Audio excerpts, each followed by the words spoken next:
Assalamualaikum warahmatullahi wabarakatuh. Okey, berjumpa lagi dengan cikgu pada minggu ini, minggu yang ke-20. Okey, dengan tajuk kimia dalam perubatan dan juga kesihatan ya. So kita masuk bab yang ke-10. Dalam bab ini kita akan belajar tentang yang pertama, standard kandungan 10.1, iaitu perubatan tradisional, perubatan moden dan perubatan komplementari. So, apa itu ketiga-tiga perubatan yang kita akan belajar? Okey, yang pertamanya kita akan lihat perubatan tradisional, iaitu kaedah yang menggunakan tumbuh-tumbuhan, haiwan dan bahan semula jadi. Dekat Malaysia ni memang kebanyakan kaum memang ada gunakan kaedah-kaedah perubatan tradisional yang tersendiri. Okey, antaranya kalau kita lihat ciri-ciri perubatan tradisional mempunyai kos rawatan yang rendah. Okey. Yang kedua, mempunyai rawatan yang menggunakan bahan semula jadi, iaitu daripada tumbuhan dan juga haiwan. Keberkesanan rawatannya lebih perlahan dan memakan masa. Diwarisi dan diamalkan turun-temurun, dan pembuktian keberkesanan adalah melalui secara pengalaman. So, itu adalah ciri-ciri. Jadi, kamu kena tahu ciri-ciri perubatan tradisional macam mana. Okey, yang keduanya adalah perubatan moden. Okey, perubatan moden ni yang biasanya kalau kata kita pergi ke klinik lah. Okey, iaitu merujuk kepada campuran seni merawat dengan pelbagai bidang ilmu sains yang mempunyai hubungan langsung dengan sains kesihatan dan bioperubatan. Maksudnya dia melibatkan perubatan klinikal, penyelidikan, pembedahan dan sebagainya. Okey, ini adalah ciri-ciri yang perlu kamu tahu untuk perubatan moden. Yang pertamanya adalah kos rawatan yang mahal. Sebab tu kalau kata kita pergi klinik kadang-kadang tak sah kalau tak RM50. Kan? Okey, walaupun kita hanya dapat pil tahan sakit dan juga antibiotik. Okey, yang kedua, rawatan menggunakan ubatan sintetik. Yang ketiga, mempunyai ataupun menggunakan kaedah moden seperti pembedahan, rawatan laser dan juga radioterapi. Yang ini untuk rawatan kanser. Okey, rawatannya adalah lebih cepat dan juga lebih berkesan. Dan yang kelima, pembuktian secara klinikal. Pembuktian secara klinikal ni maksudnya dia buat pengujian lah atas seseorang manusia, ataupun mungkin beberapa orang. Okey, itu dinamakan sebagai pembuktian keberkesanan secara klinikal. Okey, yang ketiga, jenis yang ketiga iaitu perubatan komplementari, iaitu merujuk kepada kepelbagaian kaedah dalam penjagaan kesihatan yang berasal daripada pelbagai bentuk budaya sejak zaman berzaman. So, dalam kaedah ini dia merangkumi dua bahagian, iaitu produk semula jadi, senaman badan dan minda. So, yang ini kalau kita lihat, rawatan ini juga boleh digunakan bersama rawatan moden bagi merawat sesuatu penyakit seperti rawatan kanser. Okey, apa ciri-cirinya? Ciri-ciri bagi perubatan komplementari adalah tidak melibatkan pembedahan dan jahitan terhadap tubuh badan. Yang kedua, tidak menggunakan ubat-ubatan terapeutik, dadah dan bahan sintetik kimia. Dan yang ketiganya ialah mengambil kira pandangan pengamal perubatan moden dan tradisional. Okey.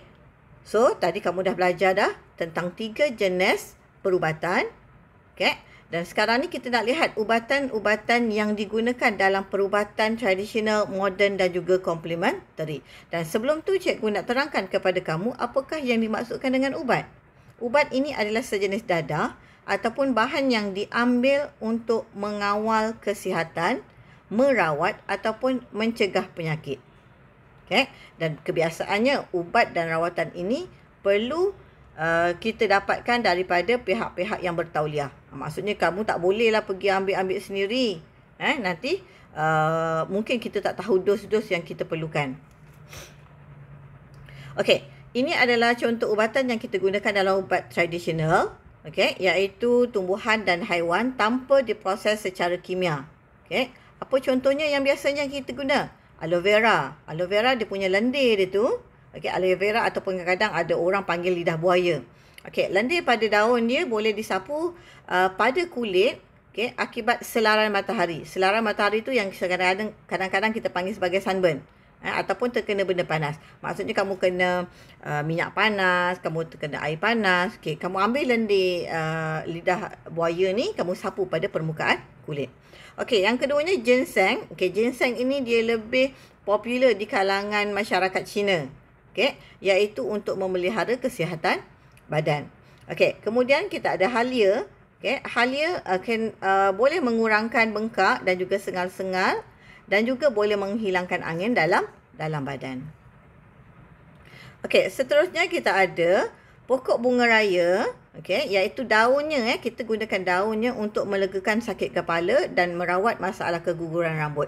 Okey, bagi orang Melayu dia akan ramas daun bunga raya, okey, dalam air, kemudian dia akan lumur pada kepala orang yang demam. Okey, satu lagi pokok quinina. Pokok quinina digunakan untuk membuat ubat penyakit malaria. So, itu adalah contoh ubatan-ubatan tradisional. Okey, ini pula bagi ubatan moden. Ubat iaitu yang digunakan ramai yang dijual secara meluas di pasaran, sama ada di farmasi ataupun di klinik. Okey, bentuk-bentuk dia ada macam-macam. Ada bentuk pil, kapsul, pasta, ampaian dan larutan. Okay, so bergantung kepada ubatan ni, bergantung kepada penggunaan, sama ada dia nak analgesik ni nak tahan sakit, antibiotik ni dia nak membunuh patogen ataupun orang kampung kita panggil nak bunuh kuman. Okay, dan juga psikoterapeutik. Okey, contoh-contohnya analgesik iaitu melegakan kesakitan. Okay, aspirin, paracetamol dan juga kodina itu antara contoh ubatan. Okey, kemudian antibiotik membunuh dan menghalang pertumbuhan bakteria berjangkit. Okay, dan dia boleh melawan bakteria yang menyebabkan penyakit. Dan antibiotik ini adalah berasal daripada kumpulan mikroorganisma seperti fungus ataupun bakteria. Okey, dan ubatan antibiotik ini adalah dihasilkan melalui sintesis bahan kimia dan perlu dihabiskan mengikut dos yang diberikan untuk memastikan bakteria dihapuskan dengan sempurna. Okey, so kalau kita lihat contoh antibiotik ialah seperti penicillin dan juga streptomycin. So sebab itu kalau kata kamu pergi ke klinik, okey, klinik akan kata, okey, antibiotik yang ni kena habiskan. Kalau tak habis nanti bakteria yang ada dalam badan kamu dia akan imun dengan ubatan tersebut.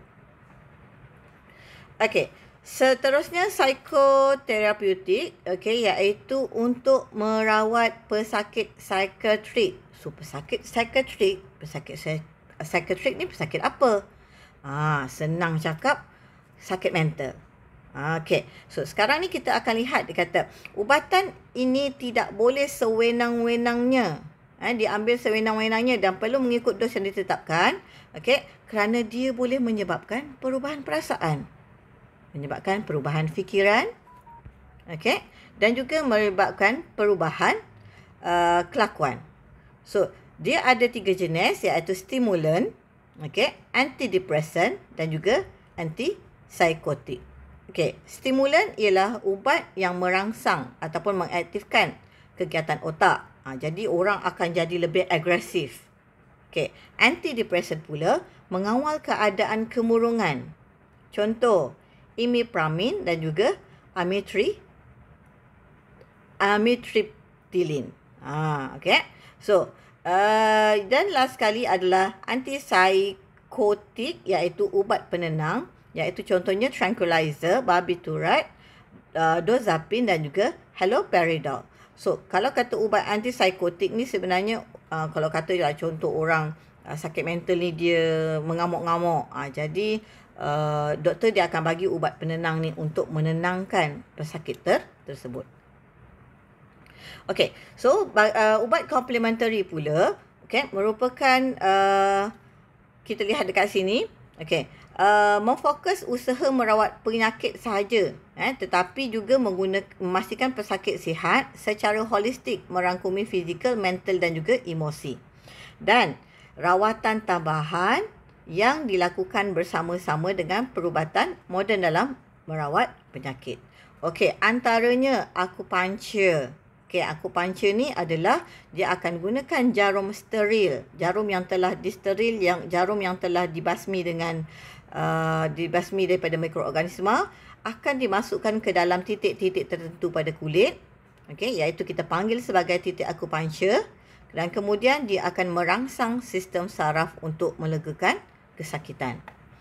Okey, yang seterusnya adalah chiropractic, iaitu tidak menggunakan ubat, tetapi sebaliknya menggunakan kemahiran ahli chiropractic membetulkan kedudukan tulang menggunakan tangan dan berkesan untuk merawat sakit belakang, leher, sendi, sakit kepala dan kecederaan sukan. Okey, seterusnya kita ada urutan tradisional. Okey, urutan tradisional ni yang kita biasa buat lah. Kita rasa lenguh-lenguh badan, kita minta mak kita urut, kita minta kawan kita urut. Okey, dia adalah menggunakan tangan dan jari, iaitu dapat melegakan keresahan dan juga kesakitan serta keletihan, ketegangan otot dan juga masalah urat saraf. Okey, ada lagi dalam perubatan komplementari iaitu homeopati, iaitu sesuai diberikan kepada pesakit yang berdasarkan gejala yang ditunjukkan, seperti demam, rasa sakit ataupun batuk. Dan ubat ini diberikan menguatkan keupayaan tubuh untuk melawan penyakit. Dan dia juga dia bukan menyediakan bahan untuk membunuh kuman penyakit tersebut. Dia hanya nak melawan sahaja. Okey, yang seterusnya kita ada terapi herba. Okey, terapi herba menggunakan tumbuhan dan juga bahagian-bahagian tumbuhan yang memiliki khasiat. Contohnya bahagian akar kayu. Okey, iaitu kalau kita lihat dekat sini, okey, penggunaan herba lebih diyakini oleh orang ramai kerana sumber semula jadi tidak mendatangkan kesan sampingan dan tidak mengandungi kandungan dadah yang memudaratkan kesihatan. Tapi kamu kena ingat, bila terapi herba ni, kalau kata kamu ambil berlebihan, dia akan mengganggu sistem ginjal kamu ataupun buah pinggang kamu. Dia akan merosakkan buah pinggang kamu. Okey, sekarang ni kita dah tengok dah penggunaan ubat-ubatan manusia, dan juga ubat-ubatan semula jadi. Kalau kita lihat ubatan manusia sintetik, semula jadi adalah daripada tumbuhan dan juga haiwan. Kita nak lihat perbandingan dia. Ubat-ubatan manusia dihasilkan di makmal. Yang ini yang pertama ni. Dihasilkan di makmal dan dikomersialkan besar-besaran. Perlu diambil berterusan. Kalau berpenyakit kronik. Ataupun berhenti apabila telah sembuh. Bukti penyembuhan berdasarkan ujian klinikal dan berisiko mendapat kesan sampingan. Jika ubatan itu diambil tanpa nasihat doktor ataupun kadang-kadang pesakit tidak mengikut dos yang betul. Manakala bagi ubatan daripada sumber semula jadi boleh diperoleh daripada tumbuhan dan juga haiwan. Contoh yang dia bagi adalah vitamin C daripada buah-buahan. Maksudnya kita tak ambil pil, kita makan buah limau. Yang kedua, perlu diambil ataupun diamalkan secara berterusan dalam satu jangka masa yang lama supaya ia lebih berkesan. Bukti penyembuhan melalui kepercayaan dan pengalaman orang terdahulu. Oh, nenek saya dulu buat macam ni jadi baik. Tu maksudnya. Bukti penyembuhan melalui kepercayaan dan pengalaman. Berisiko mendapat kesan sampingan jika tidak mendapat nasihat doktor dan dos yang tidak betul. So, kita lihat. Kesan penyalahgunaan ubat-ubatan. Setiap ubatan yang diambil oleh kita, dia mesti ada kesan-kesan dia. Macam tadi kalau kata kamu ambil tanpa nasihat doktor, kamu ambil dengan dos yang berlebihan, itu akan memberikan kesan kepada kita. So, antara kesannya ialah boleh menyebabkan kematian. Kita tahu tak ambil ubat pun boleh mati, itu dah memang ajal. Tapi kalau kata kita ambil dos yang berlebihan, mungkin kematian itu disebabkan oleh kegagalan sistem dalam badan kita. Yang kedua, menyebabkan ubat itu kurang berkesan untuk melawan penyakit, maka penyakit yang ingin diubati tidak sembuh. Okey, ini kalau kata antibiotik tadi yang diambil kamu tak habiskan. Okey, dan yang ketiga ialah menyebabkan kesan sampingan yang teruk seperti alahan, muntah, sakit kepala, demam dan pengsan. Okey, dan yang keempat adalah boleh menyebabkan ketagihan ubat jika diambil secara berlebihan. Okey, contohnya ubat batuk. So kalau kata ambil ubat batuk secara berlebihan, okey, jadi dia akan menyebabkan ketagihan. Okey, so ini sahaja untuk bab yang ke-10. Okey, standard kandungan 10.1. Okey, jadi cikgu nak kamu buat praktis formatif 10.1. Okey, kat sini ada 4 soalan. Okey, nanti kita akan bincangkan dalam grup Telegram kita. Okey, so jumpa lagi. Bye.